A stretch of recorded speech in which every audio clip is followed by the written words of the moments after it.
Today we will recap the 2011 sci-fi action movie called Source Code, where a dead soldier is put in a simulation to find out the identity of a bomber. So, let's get started. The movie begins with Colter Stevens, a U.S. Army pilot, waking up on a train in another person's body, opposite to a girl named Christina, who addresses him as Sean. Stevens is confused because he only remembers flying a helicopter on a mission to Afghanistan, and now he is finding himself in a completely different place. He reveals his real name, but Christina thinks he is behaving strangely. Suddenly, a woman spills coffee on his shoes, and then he steps off the train to ask about its destination. A young boy who returns a wallet to its owner informs him that they are heading to Chicago. Upon his return to the train, he rushes to the bathroom and discovers an ID card in his pocket belonging to Sean, a teacher. Looking in the mirror, he sees Sean's face instead of his own. As he leaves the restroom, Christina meets him, telling him to calm down, but suddenly the train explodes, killing everyone. Stevens abruptly wakes up in the cockpit of a helicopter and sees a woman on a projector calling him by his name. He asks her where he is and why he was on the train earlier. When he inquires about her identity, the woman performs some exercises to help him remember her name, Goodwin. After remembering her name, Stevens requests to speak with his father. However, Goodwin asks him if he knows who exploded the train. Stevens denies any knowledge about the bomber, and then Goodwin asks him to find the bomber's identity. With that, she sends him again to the train for 8 minutes. On the train, everything appears to be a bit different than his previous experience. Stevens realizes that he has less time, so he gets up to find the bomber. He suspects a comedian to be the culprit, noticing a strange behavior, but he is wrong. After some struggle, he discovers the bomb in the restroom, attached to a mobile detonator. Stevens tries to contact Goodwin, asking her if he needs to defuse the bomb, but he gets no response. He rushes out of the restroom, urging everyone to switch off their electronic devices, including laptops and mobile phones. When a person doesn't turn off his laptop, Stevens punches him in the face. However, despite his efforts, the train explodes once again. Upon awakening in the cockpit, Stevens demands to talk to Goodwin's in charge, but she declines. Stevens wonders that yesterday he was on a mission to Afghanistan, but Goodwin informs him that he has been with them for the last 2 months. Stevens requests her to be briefed on the situation. After getting Dr. Rutledge's approval, she informs Stevens that earlier that morning, a train in Chicago exploded, killing all passengers, including a teacher named Sean. Now Stevens is in Sean's body, and he must search for specific details that could lead to the bomber's identity. Stevens informs her that he found the bomb and tried to defuse it, but Goodwin informs him that even if he defuses the bomb, it is useless. Everything except the identity of the bomber is irrelevant. In addition, she informs him that the train explosion occurred while it was passing another train, indicating that the bomber intended to destroy both trains and must be close by.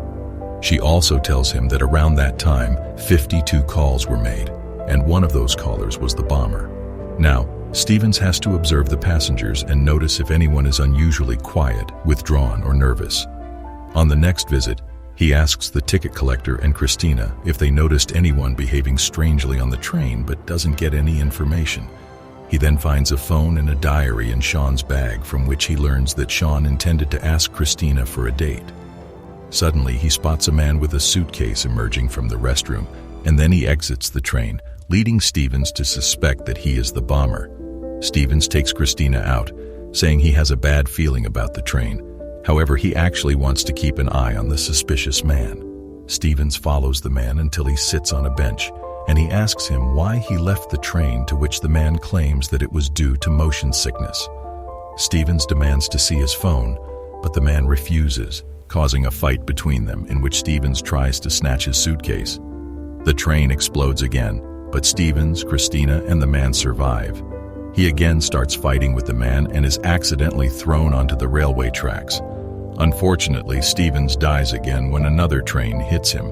In the helicopter, Stevens finds his surroundings extremely cold, and he feels himself freezing. His connection with Goodwin is lost, and he attempts to exit the helicopter. Goodwin and Rutledge also try to contact him but get no response. After some struggle, Stevens succeeds in turning the projector on, and the connection is restored. Dr. Rutledge asks Stevens if he has identified the bomber, but Stevens responds that he didn't. However, he was able to save a woman's life. Goodwin arrives, and they inform Stevens that even if he saved someone, it happened inside the source code. The source code is not time travel, but it is just an alternate reality. In the original timeline, the explosion has already occurred, and the past can't be changed. Rutledge explains to Stevens that he was transported to Sean's memories 8 minutes before the explosion.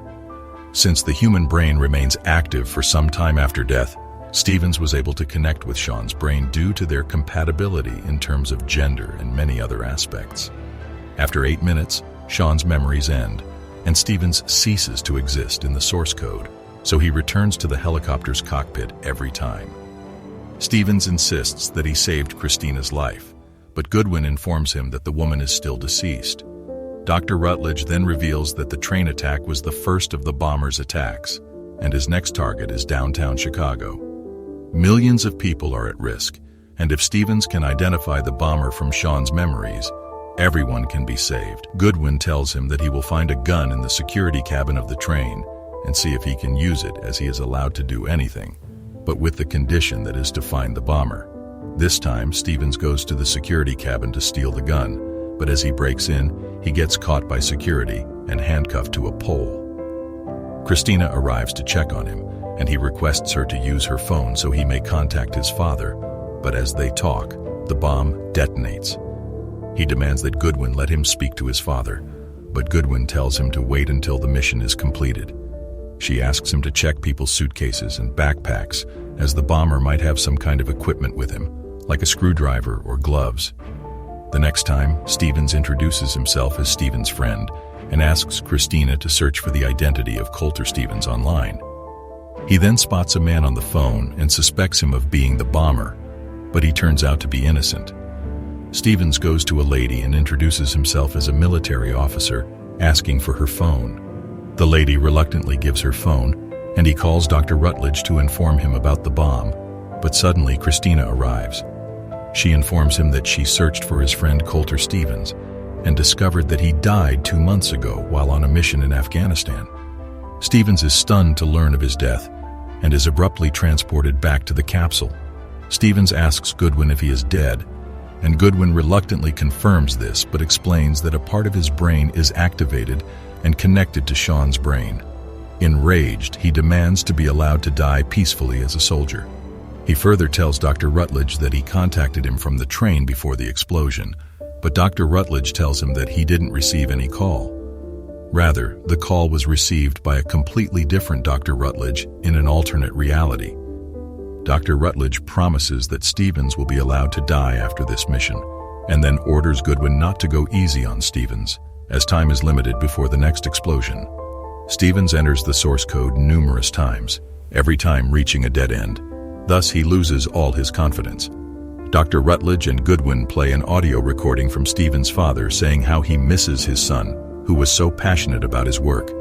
Stevens regains his confidence and requests them to let him return to the train.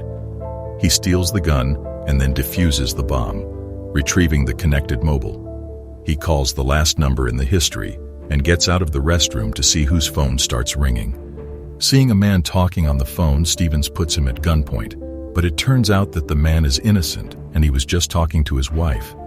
Stevens calls again and sees a man answering the call who has just left the train. This is the same individual who leaves his wallet on the train. Another passenger rushes to return the wallet to him, but the bomber intentionally places it back on the train. Stevens takes the wallet and discovers the bomber's name is Derek Frost. Stevens escapes the train via an emergency exit and follows Derek to a van, where he points the gun at him. Throwing his wallet at him, Stevens reveals that Derek left his wallet intentionally on the train so he would be presumed dead in the explosion and leave no evidence of his identity. He informs Derek that he knows he is the bomber, making him confused, and he questions how Stevens knows so much. As Frost opens the van, Stevens sees a huge nuclear bomb inside. Suddenly, Christina arrives, and Frost snatches the gun from Stevens, killing both of them. The train explodes again since the bomb was connected to another phone as well. Upon his return, Stevens informs Goodwin and Rutledge about the bomber's identity, and Derek Frost eventually gets caught. Rutledge and Goodwin express their gratitude for Stevens' efforts, but Stevens insists on being sent back one more time. He believes that by disconnecting the second phone connected to the bomb, he can prevent the train explosion and save those who died. Goodwin denies his request, stating that the past cannot be changed, but his efforts have secured the future. He tells her that there may be an alternate world where people would make different choices and have different outcomes, so maybe he can save Christina there. After that, Stevens requests her to send him back one more time and then disconnect him, letting him stay in the alternate reality as Sean, to which Goodwin agrees. On his final visit to the train, Stevens asks Christina for a coffee date and then informs her that he has to do something important. He heads to the restroom and disconnects both phones connected to the bomb. After taking handcuffs from a guard, he ties Derek to a pole and contacts the police, telling them about Derek and his plans to blow up Chicago through a nuclear bomb placed inside a van. This way, he saves both the train and the nuclear explosion, and then he contacts his father as a fellow soldier. Stevens informs his father that his son knew his father loved him. He also sends Goodwin an email. Meanwhile, Dr. Rutledge instructs Goodwin not to let Stevens die as his brain is compatible with the source code. He further suggests erasing his memories so that he can be used again for the next mission, but Goodwin secretly goes to Stevens' body, which has been cut in half. Despite Rutledge's objections, she disconnects Stevens from the source code right after 8 minutes. With the source code disconnected, Stevens remains in the alternate reality, becoming a permanent part of Sean's body. He and Christina leave the train at the Chicago station for coffee. In this alternate reality, Goodwin receives an email from Stevens informing her about the true potential of source code. She learns from Rutledge that he already received a phone call about a bomb diffused in a train, and also the identity of the person who was planning on destroying Chicago. This is what Stevens had written in the email, making Goodwin believe that their project, source code, is a complete success. She understands that source code is able to create an entirely different dimension. Please make sure to like, subscribe, and turn on notifications to watch more videos like this. Thanks for watching.